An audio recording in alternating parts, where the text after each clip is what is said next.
देखिए कुछ set of formula भी और भी बाकी है, उसको भी हम लोग कवर कर ही लेते हैं।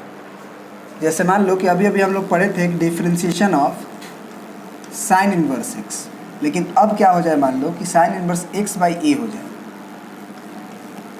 उसका डिफ्रेंशिएशन एक्स के रिस्पेक्ट में हो जाए, तो अब बाकायदे करके देखो पहले क्या आएगा, उसके बाद हम सोचेंगे, है ना। तो पहले तो साइन इनवर्स का होता है, तो साइन इनवर्स पे आओगे डिफ्रेंशिएशन में, तो 1/√1 माइनस एक्स स्क्वायर लिखोगे, तो एक्स की जगह पे x square by A square होगा। फिर अंदर आओगे तो एक्स बाई ए मिलेगा, तो एक्स बाई ए का डिफ्रेंशिएशन हो जाएगा 1/a और सी का डिफ्रेंशिएशन हो जाएगा 0।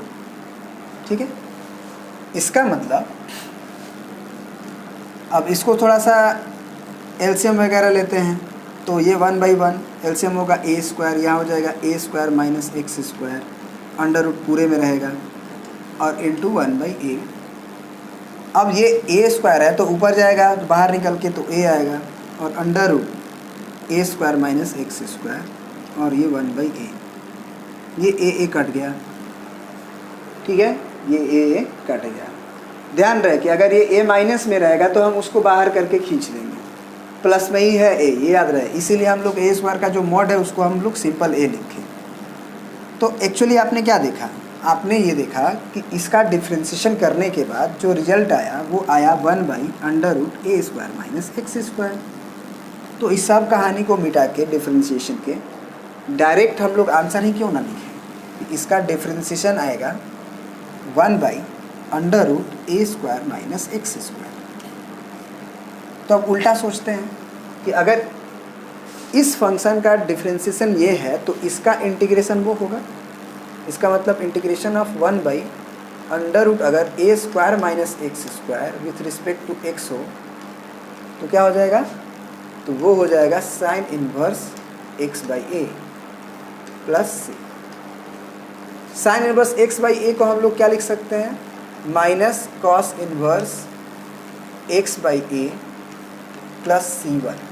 क्यों लिख सकते हैं, क्योंकि sine inverse x/a plus cos inverse x/a is equal to π/2।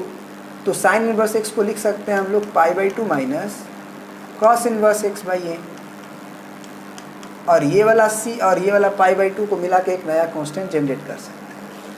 तो ये भी एक फार्मूला हुआ जिसको आपको याद रखना है कि integration of 1/√a² minus x square होता है sine inverse x/a plus c या π/2 minus cos inverse x/a plus c, दोनों में से कोई भी एक याद रखना है ना। और कहीं दोनों का यूज हो, जिसका यूज हो उसका यूज कर लेंगे। ये तो हुआ पहला। दूसरा है कि डिफ्रेंशिएशन ऑफ, अगर हम आपसे पूछें cos inverse x/a plus c अगर हुआ, है ना, विथ रिस्पेक्ट टू x, तो आप अगर डिफ्रेंशिएशन आप निकाल के देखना, हम बता देते हैं डायरेक्ट, वो आएगा 1/√, चेक कर भी देते हैं, एक आध दो क्वेश्चन कर भी देते हैं प्रॉपरली। कॉस इनवर्स दिखाई देगा तो क्या आप लिखोगे, -1/√1 माइनस एक्स स्क्वायर, तो x की जगह पे है x²/a²। फिर अंदर आओगे कॉस इनवर्स के तो x/a नज़र आएगा, तो उस x/a का डिफ्रेंशिएशन 1/a होगा। ठीक है, और c का डिफ्रेंशिएशन तो 0 होता ही है, तो ये आएगा -1/, ये एलसीएम लेंगे हम लोग, तो a² माइनस एक्स स्क्वायर। ठीक है, और ये a² a बन के बाहर आएगा जो कि ऊपर जाएगा, और वो a से ये a कट जाएगा। इसका मतलब क्यों ना हम लोग डायरेक्ट लिख दें कि इसका डिफ्रेंशिएशन करेंगे तो -1/√a² माइनस एक्स स्क्वायर आएगा। इसका मतलब अगर आपसे इंटीग्रेशन पूछे -1/√a² माइनस एक्स स्क्वायर का विथ रिस्पेक्ट टू x, तो वो हो जाएगा cos inverse x plus c। या फिर आपको अभी बता दें कि इस माइनस को अगर आप बाहर खींच लिए होते तो माइनस को बाहर खींचने के बाद यही फार्मूला नज़र आता, तो वो ये लिख देते। तो इसका मतलब ये माइनस जब बाहर खींचते और इसका इंटीग्रेशन ये आता तो एक माइनस बाहर लग जाता। तो यहाँ से भी सोच सकते थे, सॉरी a/a x/a होगा, x/a होगा, है ना। यहाँ से भी सोच सकते थे, और यहाँ से भी सोच सकते थे कि कॉस इनवर्स x/a को हम लिख सकते हैं π/2 माइनस साइन इनवर्स x से, तब π/2 माइनस साइन इनवर्स x से प्लस c, तब π/2 और c मिलके एक नया कांस्टेंट c1 लिख दो। इस तरह से, ठीक है ना। अब एक फार्मूला और तुम्हें बता रहे हैं हम लोग, तीसरा। देखो differentiation of tan inverse X by A करो। देखो इसमें क्या करना पड़ता है ना, करना क्या पड़ता है एक्चुअली, यहाँ पे 1/a करके तब डिफ्रेंशिएट करो। क्यों ऐसा करोगे हम बता रहे हैं, 1/a से डिवाइड करने के बाद डिफ्रेंशिएट करो, ऐसा क्यों कर रहे हैं आपको बता रहे हैं। देखो 1/a तो कांस्टेंट है, तो डिफ्रेंशिएशन से बाहर आ गया। टेन इनवर्स एक्स वाई का डिफ्रेंशिएशन 1/1 प्लस एक्स स्क्वायर। तो उस समय क्या था, फिर अंदर आएंगे तो x/a का डिफ्रेंशिएशन 1/a होगा। उस समय क्या था कि ये पार्ट आ रहा था और ये अंडर रूट में था, तो अंडर रूट में हुआ करता था तो केवल a बाहर हुआ करता था। जबकि अब एलसीएम लेंगे, अगर हम ध्यान से देखना, अगर अब हम एलसीएम लेंगे तो ये 1/a आएगा और ये एलसीएम में नीचे a square plus x square आएगा और नीचे a स्क्वायर आएगा। तो उस समय तो क्या हुआ करता था, ये 1/a मिल के a स्क्वायर कर दे रहे हैं डायरेक्ट। उस समय क्या हुआ करता था कि अंडर रूट से केवल a बाहर होता था तो a से कट जाता था डायरेक्ट। लेकिन अगर हम 1/a से मैनेज नहीं किए रहेंगे तो केवल बस 1/a आके बचा रहेगा, तो कट नहीं पाएगा। तो इसीलिए हम लोग पहले से ही 1/a से मल्टीप्लाई कर देते हैं। तो आफ्टर ऑल आपको क्या समझ में आया कि ये a स्क्वायर तो कटेगा और ये बन गया 1/a square plus x square. तो डायरेक्ट यदि डिफरेंशिएशन इस फंक्शन का ये आ रहा है तो इसके जगह पे क्यों ना हम वही लिख दें पहले, मतलब कि 1/a square plus x square.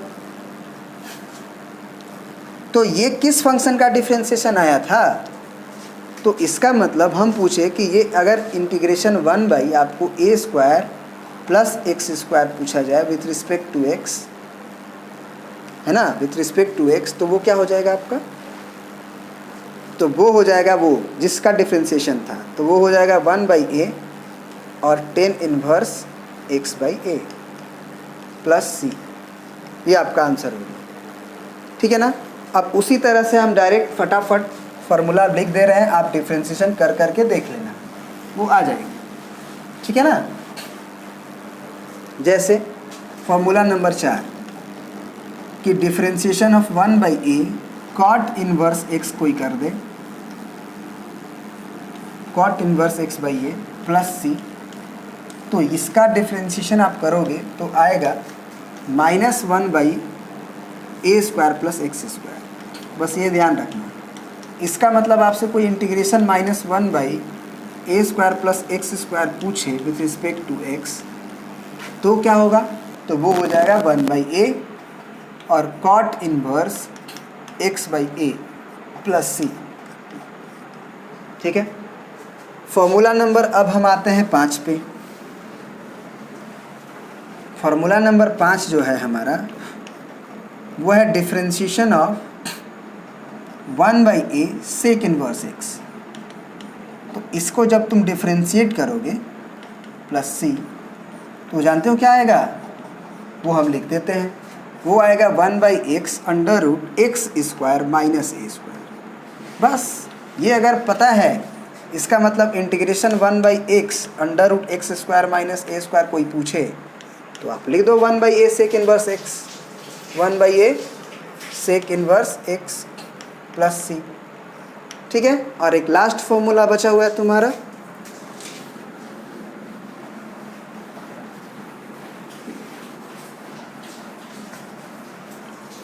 Formula number 6 differentiation of 1/a और कॉसेक इनवर्स x। सॉरी, ये बाई a लिख लिया करना, या तो लिखे ही है x/a अगर हो plus c with respect to x, यहाँ पे a सुधार लेना, ये x/a है, तो वो होता है -1/x under root x square minus a square. इसका मतलब अगर आपसे integration of -1/x under root x square minus a square पूछा जाए, ठीक है, तो वो हो जाएगा 1/a और cosec inverse x by a, यहाँ भी by a sec inverse x/a, यहाँ तो लिखे ही हैं, plus c, cosec inverse x/a लिखना मत भूलिएगा, ठीक है ना। तो इस तरह से ये भी फॉर्मूला हम लोगों ने ख़त्म कर दिया, ठीक है। तो अब जो है बेसिकली अब हम सीखेंगे कि कैसे क्वेश्चंस को अब डील किया जाता है, बनाया जाता है नेक्स्ट वीडियो में। ये सारे फार्मूलाज थे आपके। एक काम करते हैं, एक सेट ऑफ फार्मूला और भी है, ठीक है, लेकिन उसको हम लोग ना अगले वीडियोस में कभी कवर कर देंगे, ठीक है। इसमें अभी इतना ही रहने देते हैं। नेक्स्ट 7 फार्मूला एक होता है, 7 सेट होता है, उसको हम नेक्स्ट कभी समझा के प्रूफ के साथ समझा देंगे। अभी आ जाते हैं हम लोग आर डी शर्मा के पहला चैप्टर जो है तुम्हारा, चैप्टर का नाम है इंडेफिनिट इंटीग्रेशन, चैप्टर 19 है ना। और 19 चैप्टर का तुम्हारा एक्सरसाइज है 19.1। इसके क्वेश्चंस को कवर करेंगे नेक्स्ट वीडियो में, जो भी खास इम्पोर्टेंट क्वेश्चन है उसको। बाकी सारा क्वेश्चन अगर आपको डाउट हो तो आप कमेंट सेक्शन में भेज सकते हो कि सर 19.1 का आर डी शर्मा का ये क्वेश्चन में मेरे को डाउट है। क्वेश्चन मेरे व्हाट्सअप नंबर पे भी भेज सकते हो,